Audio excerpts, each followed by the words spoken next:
तर ही थेट दृश्य आपण पाहतोय दिल्लीमध्ये खासदार संजय राऊत हे आता अभिजित दिपकेंच्या भेटीसाठी पोहोचलेले आहेत। या आंदोलकांसोबत ते चर्चा करतायत।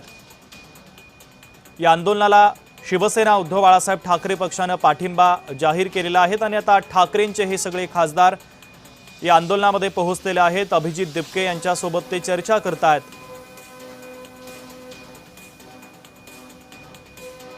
खासदार संजय राऊत आपल्याला दिसतायत। खासदार संजय राऊत हे अभिजित दिपके यांच्यासोबत चर्चा करताना दिसतायत। ठाकरेंचे खासदार या आंदोलनामध्ये आता दाखल झालेले आहेत। सीजेपीचं हे आंदोलन सुरू आहे। जंतर मंतरवर मोठ्या संख्येने हे सगळे कार्यकर्ते जमलेले आहेत आणि एक प्रकारे हे शक्ती प्रदर्शन केलं जात आहे। सरकारवर दबाव वाढवण्याचा प्रयत्न आहे। कालच्यापेक्षा आंदोलकांची आज गर्दी वाढल्याचं चित्र आपल्याला परिसरामध्ये पाहायला मिळत आहे आणि विरोधकांनी सुद्धा या आंदोलनाला पाठिंबा दर्शवलेला आहे आणि त्याच निमित्तानं उद्धव ठाकरेंचे खासदार या ठिकाणी आता पोहोचलेले आहेत। प्रामुख्याने संजय राऊत हे आता अभिजित दिपके यांच्याशी चर्चा करतायत आणि एकंदरीत आंदोलनाचा आढावा सुद्धा घेत आहेत। कारण पोलिसांनी आंदोलकांवर लाठीचार्ज केलेला होता। या लाठीचार्जमध्ये 150 पेक्षा अधिक विद्यार्थी आंदोलक जखमी झाल्याचा दावा अभिजित दिपके यांनी केलेला आहे आणि त्यानंतर मात्र जंतर मंतरवर जे धरणे आंदोलन सुरू आहे ते कायम ठेवण्याचा निर्णय अभिजित दिपके यांनी घेतलेला आहे आणि आता जंतर मंतरवरील ही दृश्य आपण पाहतोय।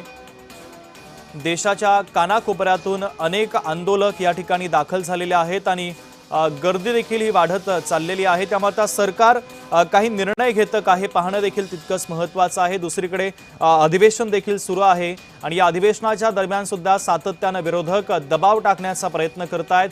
एकंदरीत विरोधकांचा दबाव आणि आंदोलकांचा दबाव यापुढे सरकार झुकतं का आणि धर्मेंद्र प्रधान यांच्या राजीनाम्याच्या संदर्भात काही निर्णय घेतला जातो का हे पाहणं देखील तितकंच महत्त्वाचं आहे।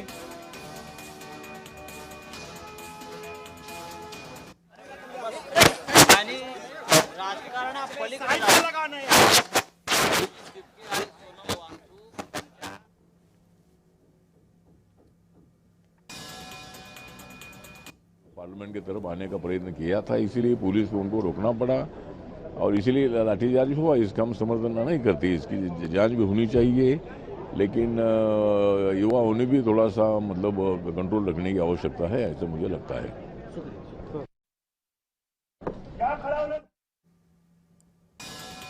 तर खासदार संजय राऊत आणि अरविंद सावंत हे आता माध्यमांशी संवाद देखील साधतायत।